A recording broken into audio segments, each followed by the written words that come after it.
Ok, muchachos, vamos a continuar con nuestra clase y nos quedamos con las políticas y vamos con, perdón, con la salud mental. Las políticas y Plan Nacional de Salud Mental en 1993 se introdujeron prácticas innovadoras que sirvieron de base para formular el segundo plan. Bien, básicamente y recordando esta parte como tal son todos los programas nacionales para la salud mental y todo lo que se fue, introduciendo conforme fueron pasando los años. Dentro del 93 o 1993 se empezaron a introducir prácticas que valga la redundancia, que prácticamente fueron sirviendo para generar un segundo plan de acción, o sea, que no básicamente al pacientito con patologías mentales o con patologías psiquiátricas se iba a atender solamente, por ejemplo, con medidas drásticas, sino que también se le iba a dar un cuidado general, un cuidado, brindarle un cuidado necesario, al igual que un paciente, por ejemplo, cuando estamos en hospitalización. En el 2000 se estableció un modelo más elaborado de la red de atención y de programas de actividades que abarcan los problemas prioritarios. Dentro de Dentro de estas actividades también se toma en cuenta que los pacientes psiquiátricos, mientras sean de bajo riesgo, también tienen todo el derecho prácticamente de poder convivir con sus familiares o personas cercanas también para ayudar un poco a su tratamiento. El Plan de Salud Mental del 2000 tiene un enfoque biopsicosocial y dan prioridad a las acciones preventivas y de intervención temprana dirigidas a mejorar continuamente la calidad de la atención, con la participación activa de los diferentes actores. Las líneas de acción, el desarrollo de servicios comunitarios de salud mental, la integración de la atención salud mental en los servicios de salud generales y la creación de vínculos intersectoriales. Bien, para este plan del 2000 se utilizaron las líneas de acción, las cuales corresponden a servicios comunitarios de la salud mental. ¿Qué quiere decir? Por ejemplo, hoy en día sí ya podemos contar en las comunidades también con servicios de salud mental, como por ejemplo un servicio de psicología. De igual manera que posteriormente también se encuentra el servicio de psiquiatría, aún se puede decir o bajo costo o un costo prácticamente pues que se puede pagar en pocas palabras y es un costo un poco más bajo. Por ejemplo, una consulta particular en base a psicología, dependiendo del lugar, pero pues se abarca desde los 300 hasta los 600 o inclusive hay personas o hay psicólogos que la consulta la cobran hasta en 1000 y pico, ¿sale? Ok, la aplicación de la psiquiatría comunitaria ha demostrado que los factores biológicos explican solo parcialmente la etiopatogenia de los trastornos psiquiátricos, ya que algunos factores psicosociales condicionan su aparición y duración. En base a la aplicación psiquiátrica en el ambiente comunitario, también se pudieron dar cuenta, básicamente que los factores psicosociales, ¿qué quiere decir? Que el ambiente psicológico y el ambiente social son condiciones para que aparezca una patología psiquiátrica y el tiempo que va a durar. Por ejemplo, muchas veces se dice que pues como tal las personas, pues por ejemplo como los asesinos seriales, no nacen ya con esa facilidad o prácticamente con ese querer, en pocas palabras, de pues quitarle la vida a otra persona, sino que en todo caso también hay un desarrollo psicosocial, o sea, cómo fue su infancia, cómo se desarrolló, cuál fue el trato que le dieron, había violencia en esa infancia, etcétera. Red de servicios de salud mental y psiquiatría, facilitar el acceso a los servicios y a las acciones sanitarias en instalaciones más cercanas a su residencia. Bien, dentro de los servicios de salud mental y psiquiatría se consideró que también es indispensable que sean de fácil acceso. ¿Qué quiere decir? Que pues cualquier persona pueda tener un acceso totalmente rápido, por ejemplo, a un psicólogo o en dado caso a un psiquiatra. Sobre todo pues a un costo pues muchísimo menor. La estructura organizativa, la Unidad de Salud Mental del Ministerio de Salud, es el órgano rector y normativo, mientras que las 28 unidades de salud mental son las encargadas de la gestión de los programas en sus respectivas áreas geográficas. Así como también, por ejemplo, en los hospitales, pues todo está prácticamente trabajado o pues está mandado, se puede llamar, por el sector salud. Y el sector salud viene prácticamente desde México, ¿sale? Que es la Secretaría de Salud. Al igual que Secretaría de Salud tiene su base, tiene la sede que es Ciudad de México, pues también tenemos como tal en las ciudades los sectores de salud o Secretaría de Salud de cada estado, por ejemplo, Secretaría de Salud de Villahermosa. De ahí bajamos y tenemos las jurisdicciones, que las jurisdicciones son básicamente las que se encargan de los servicios comunitarios. De igual manera, lo que abarca la salud mental también tiene su sede, por ejemplo, en el país, en Ciudad de México. En cada estado también va a tener su sede y posteriormente, de igual manera, en los municipios van a tener los sectores comunitarios. La política de Estado de promoción de la salud intersectorial y participativa destinada a lograr estilos de vida y ambientes saludables. Gracias a estas políticas, básicamente, también podemos contar con los servicios comunitarios en base a la salud. Por ejemplo, que en las colonias también tengamos centros recreativos. ¿Cuáles son los centros recreativos?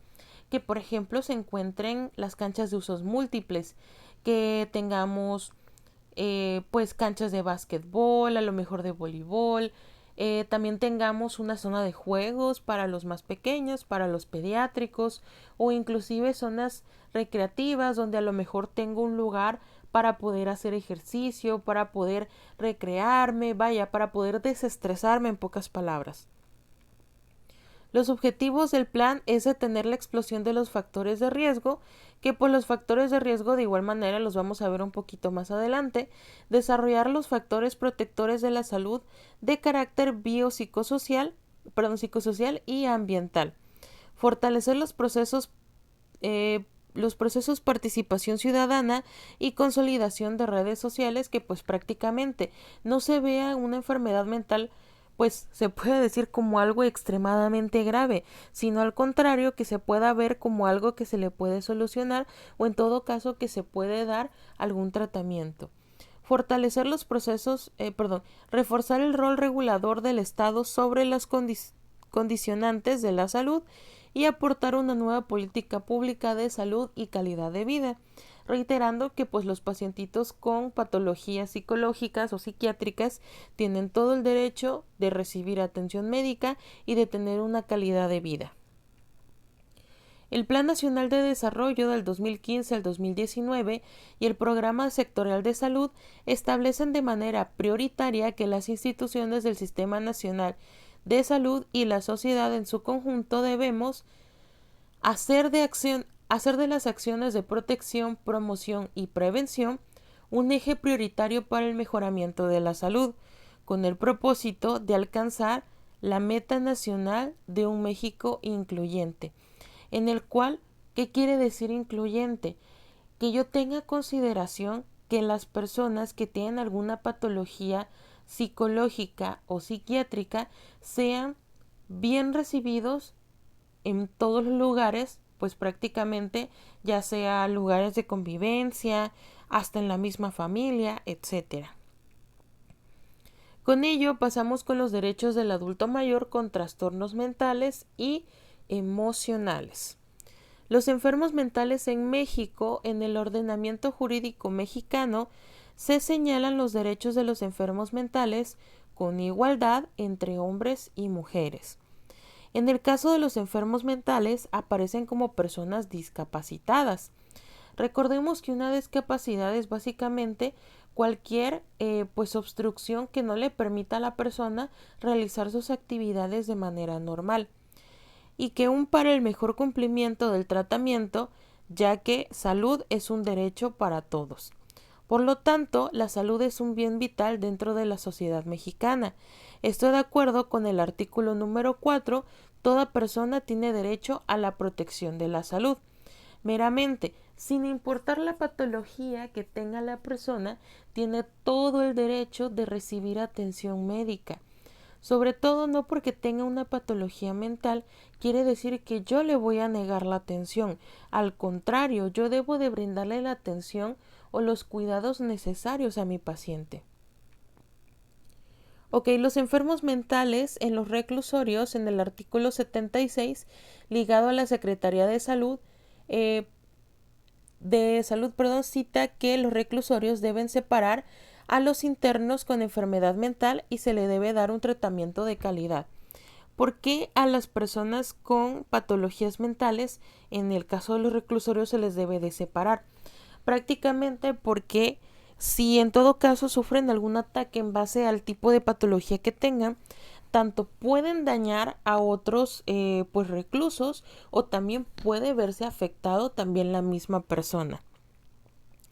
Derecho de las personas con en centros psiquiátricos, en el artículo 75 dicta la necesidad de un tratamiento especial para los enfermos mentales con la ayuda de médico calificado y autorizado por la ley, que son, por ejemplo, los centros psiquiátricos como tal, como son los hospitales psiquiátricos o pues los que conocemos comúnmente como pues manicomios, que su nombre técnico o el nombre que realmente se le debe de dar son hospitales psiquiátricos o nosocomios psiquiátricos. ¿Cuáles son sus derechos? En el artículo 14 señala la atención hospitalaria de acuerdo con las características del caso.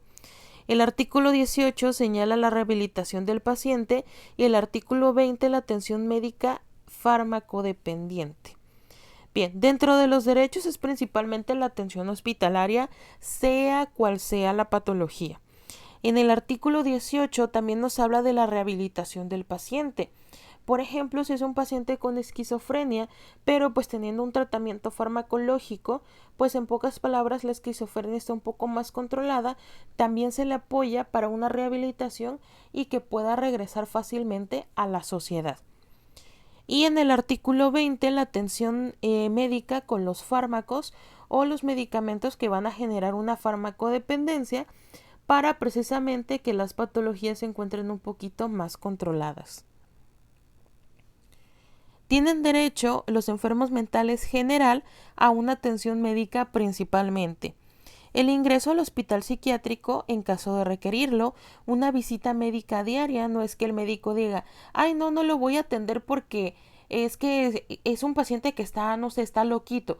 Al contrario, para empezar la palabra loco o loquito es un insulto a una persona con una patología mental, porque recordemos que es una discapacidad.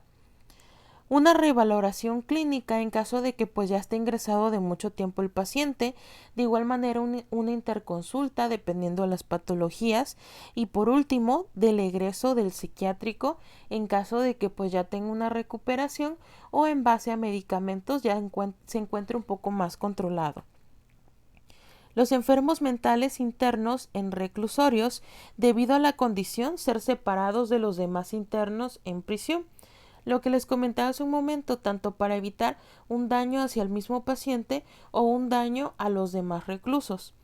Un tratamiento médico, psiquiátrico y psicológico, porque antes principalmente de dar un tratamiento psiquiátrico o un tratamiento con fármacos, principalmente tiene que llevar una pues relación con el psicólogo como tal para pues ya ahora sí diagnosticar patologías y si ya el psicólogo como tal ya no puede brindar alguna atención, entonces ahora sí lo pasamos a un psiquiatra. Comunicación con el exterior y sus familiares, defensores y amigos. No porque tenga una patología mental, pues como tal el paciente se tiene que recluir. Al contrario, mientras más apoyo o mientras más visitas inclusive o más pueda tener relación con sus familiares, con sus amigos, en este caso con también personal de la defensa, más inclusive puede ser la recuperación del paciente. Servicios de higiene, salud, actividades recreativas, a la alimentación y el descanso. En muchos lugares o inclusive años atrás se consideraba que el paciente psiquiátrico no tenía derecho ni siquiera al alimento, por el simple hecho de estar enfermo como tal, en los cuales pues hoy en día es un delito no alimentar a una persona, ¿sale? Las actividades preventivas de las enfermedades mentales es principalmente la promoción, detección y prevención en casos oportunos. Por ejemplo, una esquizofrenia, depresión, un trastorno obsesivo compulsivo, un trastorno de ansiedad generalizada, de la personalidad, etcétera. Actividades educativas, socioculturales y recreativas, como por ejemplo si es una persona también con con por ejemplo con autismo también, la rehabilitación y la prestación de servicios médicos y psiquiátricos, al igual que la atención farmacodependiente, así como también dentro de las actividades es que reciban una atención médica. También se considera que deben de tener un derecho totalmente a recibir los fármacos que pues en todo caso van a ayudar a controlar la patología. Realizar acciones que directa o indirectamente ayuden a un mejoramiento en la salud mental, como por ejemplo igual los grupos de apoyo. Ok, el perfil de la enfermería en salud mental. Es el personal que intervenga sobre las necesidades del cuidado biopsicosociales, suministrando tratamientos de enfermería específicos para la salud mental y garantizando la cobertura de necesidades que contribuyen a la calidad de vida de los pacientes. La enfermería en salud mental va a ser el personal que principalmente va a estar al cuidado de pacientes con alguna patología mental o psiquiátrica, de los cuales pues el principal tratamiento va a ser mental.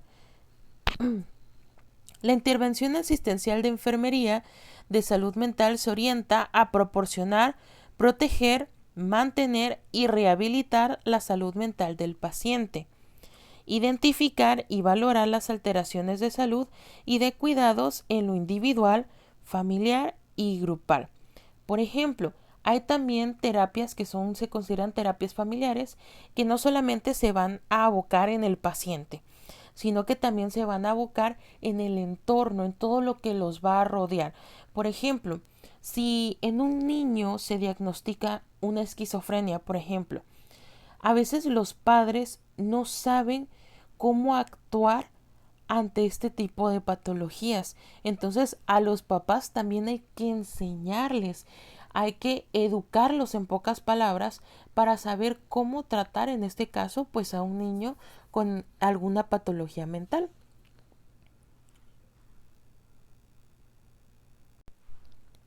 Ok, diagnosticar las necesidades de autocuidado terapéutico, realizar la actividad asistencial en función de los planes de cuidado en base al PLACE, manejar situaciones de urgencias y crisis y derivar a otros profesionales del equipo las contingencias que así lo requieran. Bien, posteriormente diseñar programas y protocolos orientados a la rehabilitación psiquiátrica, que es básicamente el apoyo que le vamos a proporcionar a nuestro paciente, establecer mecanismos de coordinación e interacción entre los dispositivos de atención a la salud mental para garantizar el sistema de provisión de cuidados y la continuidad asistencial. Educar y ayudar al paciente y familia para alcanzar el mayor grado de autonomía posible en su autocuidado, principalmente que el paciente pueda ser autosuficiente. Aportar al equipo de salud los conocimientos y experiencia asistencial para contribuir a la mejora de la calidad asistencial y al diseño de estrategias de intervención. Principalmente que yo tengo que estar capacitando a mi personal para pues que puedan atender como tal a los pacientes, en este caso con alguna patología mental, o si tengo un personal nuevo pues capacitarlo, o en todo caso si hay nuevos métodos, hay inclusive nuevas interacciones, hay avances, inclusive yo tengo que estar actualizando a mi personal. Asumir la responsabilidad sobre el uso adecuado y aprovechamiento de los recursos humanos del equipo de enfermería. así como los recursos materiales necesarios para el desarrollo de la tarea asistencial. Yo debo de asumir una responsabilidad. ¿Por qué? Principalmente porque no estoy trabajando ni con tierra, ni con una computadora, ni con papel y lápiz, ni con cemento, ni con infraestructura. Estoy trabajando con una vida humana.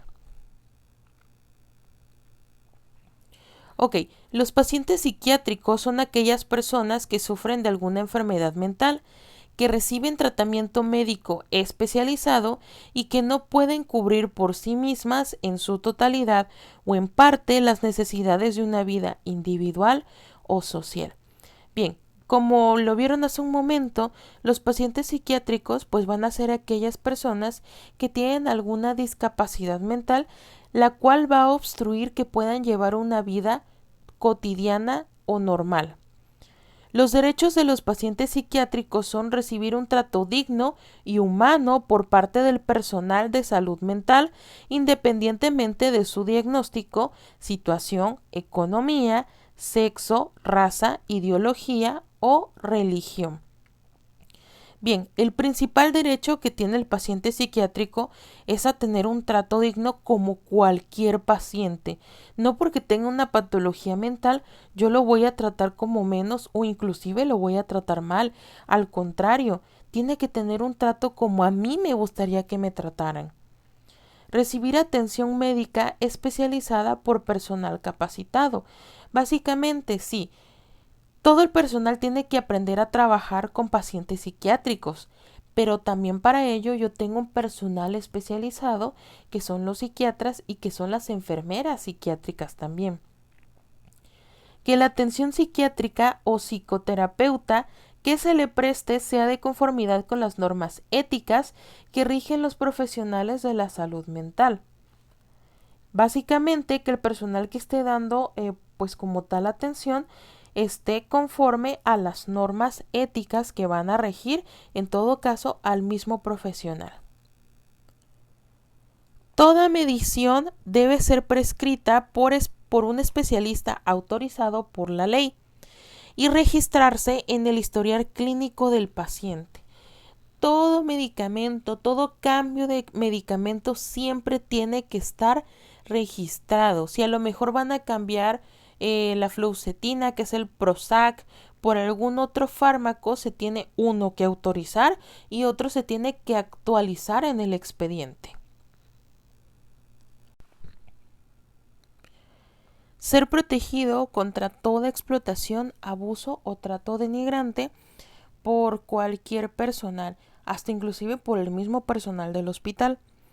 Que la información, tanto la proporcionada por los propios enfermos o por sus familiares como la contenida en su expediente clínico, sea manejado bajo normas de secreto profesional y de confidencialidad. Como cualquier otro paciente, todo todo lo que el paciente nos diga o inclusive el familiar, yo no tengo por qué estarlo divulgando con otros pacientes o inclusive con familiares que el paciente te dice que no quiere que sepa como tal. Recibir información veraz, concreta y en lenguaje comprensible por ellos y sus representantes legales, con relación al diagnóstico médico, así como el tratamiento que se pretende aplicar. No porque sea un paciente que tenga alguna discapacidad mental, quiere decir que en todo caso yo no me voy a dirigir al paciente. Al contrario, yo tengo que ver la manera de que mi paciente me pueda como tal entender en base al diagnóstico y al tratamiento que se va a dar. Negarse a participar como sujeto de investigación científica o en todo caso que sea autorizada por el paciente sin ninguna presión o en su caso por un órgano de revisión competente. En todo caso, si hay algún proceso de investigación, como por ejemplo vacunas o estudios, por ejemplo para el Alzheimer, etcétera, si el paciente no desea participar en ningún tipo de estudio, no podemos forzarlo. Ahora, si el paciente quiere participar, tiene que estar en todo su derecho de participar y de igual manera que esté consciente en algún momento y sobre todo que pues básicamente estén en sus 5 sentidos para poder dar fe de que sí está siendo consciente y que sí quiere participar en un estudio. En el momento del ingreso del paciente al hospital, se ha informado, ya sea a él o a sus representantes legales, de las reglas que se rigen en el nosocomio y qué personal se encargará de su atención, en el cual pues yo tengo que darle la bienvenida, se puede decir, al paciente, tengo que presentarme con el paciente, me tiene que conocer, etcétera, darle los buenos días, tardes o noche, dependiendo del turno en el que nos toque, y en el cual, por ejemplo, pues en muchos hospitales, las luces en el hospital pues apagan, por ejemplo, a las 8 o 9 de la noche. Entonces, para que se tenga en cuenta las horas, por ejemplo, de la hora del baño, sucesivamente, etcétera. Recibir atención médica en caso de sufrir una enfermedad no psiquiátrica. Como todo personal o como toda persona, siempre de recibir atención médica. Trastornos de la personalidad, entramos como tal. ¿Qué es la personalidad? Es el conjunto de rasgos emocionales y de conducta que caracterizan a la persona en su vida diaria y que son relativamente estables y predecibles. ¿Qué quiere decir? La personalidad es básicamente lo que a mí me va a identificar como persona, cómo me relaciono, cómo actúo. Vaya, hasta inclusive, por ejemplo, mis amigos ya me pueden predecir qué es lo que voy a hacer. Por ejemplo, a la elección de algún color en específico. Ok, la clasificación del diagnóstico como tal de los trastornos de la personalidad tenemos 3 grupos. Tenemos el grupo A, el grupo B y el grupo C. En el grupo A tenemos los sujetos extraños o excéntricos. En el grupo B tenemos los sujetos teatrales y o impulsivos. Y en el grupo C tenemos los sujetos ansiosos o temerosos, que a continuación vamos a ver qué patologías o qué trastornos van a entrar en cada tipo de grupo. Bien, tenemos los sujetos extraños o excéntricos. Tenemos el trastorno de la personalidad paranoide, en el cual pues hay una desconfianza excesiva, suspicacia y una hipersensibilidad. Por ejemplo, una persona que, pues véalo así, es excesivamente tóxica o tóxico. De que, por ejemplo, con que nada más su pareja voltea a ver a otro lado, ya piensa que la está engañando o que lo está engañando. O por ejemplo, hay una desconfianza excesiva en todo cuestionamiento, hasta inclusive en ella misma o en él mismo puede tener desconfianza. Por ejemplo, si por accidente tira una bebida, o si por accidente, si estaba comiendo una papa, a lo mejor se le cayó, y pues a lo mejor en la mesa de enfrente están unas señoritas o están unos muchachos, empiezan a reír por algún chiste que ellos dijeron, y pues la misma desconfianza va a decir, se están burlando de mí. El trastorno esquizoide de la personalidad es la ausencia de sentimientos cálidos, indiferencia a la aprobación y dificultad para relacionarse. Va a ser todo lo contrario, en vez pues como tal de tener una desconfianza, aquí como tal va a ser muy difícil que la persona sea expresiva, que pueda relacionarse.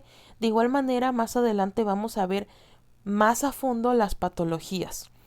El trastorno esquizotípico de la personalidad muestra normalidades de percepción, de pensamiento, de conducta o de lenguaje.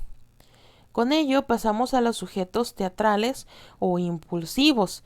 Tenemos el trastorno histriónico de la personalidad, que tiene una conducta teatral, un egocentrismo y manipulación, en el cual esta persona pues vaya, tiene una manipulación de wow, o sea, puede manipular a otras personas al grado de que hagan todo por ellos.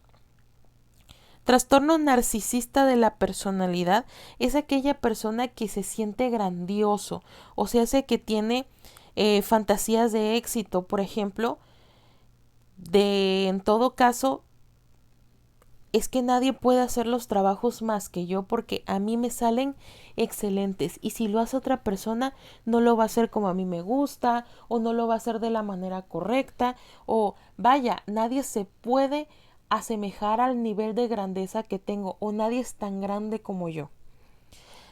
El trastorno antisocial de la personalidad, como su nombre lo dice, es una persona que le cuesta trabajo socializar, que lo intenta sí, pero le cuesta trabajo. Trastorno del límite de la personalidad muestra inestabilidad en el estado de ánimo, de identidad o de la autoimagen, que son básicamente las múltiples personalidades. Los sujetos ansiosos o temerosos tenemos los trastornos de la personalidad por evitación. Tiene una hipersensibilidad al rechazo, un retraimiento social o una baja autoestima. ¿Qué quiere decir? Es una persona que se va a sentir sumamente mal si lo rechazas, si por ejemplo haces un comentario mal, por ejemplo, sobre su vestimenta, o por ejemplo, si llega a una fiesta donde hay muchos desconocidos y solamente te conoce a ti, no va a tener como tal pues la facilidad de relacionarse, sino que todo el tiempo va a estar pegado a ti. Trastornos de la personalidad por dependencia, subordinación, incapacidad para valerse por sí solo y una falta de autoconfianza, de que, por ejemplo, si tú no le dices, anda, ve a buscar una silla para que te sientes, no lo va a hacer. Si tú no le dices, anda, ve por tus libretas para que hagas tarea, no lo va a hacer. Anda, ponte a... Anda, vete a bañar, por ejemplo, no lo va a hacer. Trastorno obsesivo compulsivo de la personalidad, la persona busca el perfeccionismo. El ser obsesivo compulsivo es generar una obsesión con algo y tener una compulsión. Por ejemplo, una obsesión con el orden. Todo tiene que ir en un orden específico. A lo mejor ese orden específico es por números, o a lo mejor por colores, o a lo mejor por las letras del abecedario, o inclusive en objetos del más grande al más pequeño, o viceversa del más pequeño al más grande, pero todo tiene que ir en un orden sumamente específico. Tenemos el trastorno paranoide de la personalidad, que es nuestro primer trastorno. Las características es de desconfianza y suspicacia general hacia otros. El patrón es en adultos, en diversos contextos. Lo que les comentaba hace un momento. Si por ejemplo pasa la persona enfrente de una pareja y a lo mejor se empiezan a reír por algo que estaban platicando, la desconfianza en ese momento le va a decir, ejemplo, ¿escuchaste? Se están riendo, pero se están riendo de ti. No sé qué hiciste, no sé qué fue lo que arruinaste, no sé qué fue lo que hiciste, pero se están riendo de ti por algo.